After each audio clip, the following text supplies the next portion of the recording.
There has been violence between Greek farmers and riot police in Athens during protests against new austerity measures. It is the latest in weeks of demonstrations against the country's left-wing government, which is trying to introduce new financial reforms.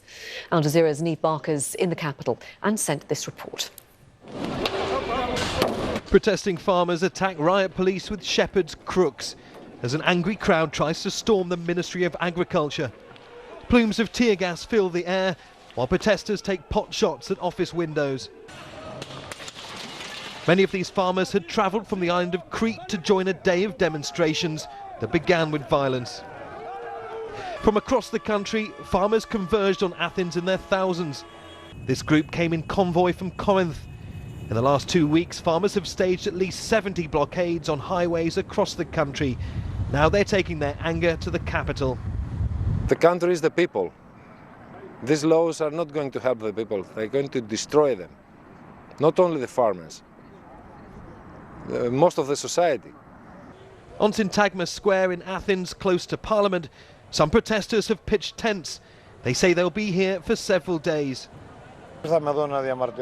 We've come here to protest with determination and decisiveness. We won't leave here until we've found justice.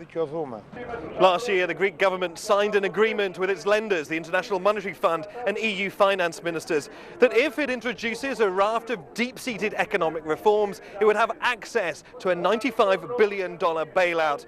The Greek government says the reforms are not a matter of choice, they're a matter of necessity. But the reforms will mean tax hikes and sharp increases in pension contributions. Changes these farmers say will make their small agricultural businesses no longer viable. As evening came, the crowds increased.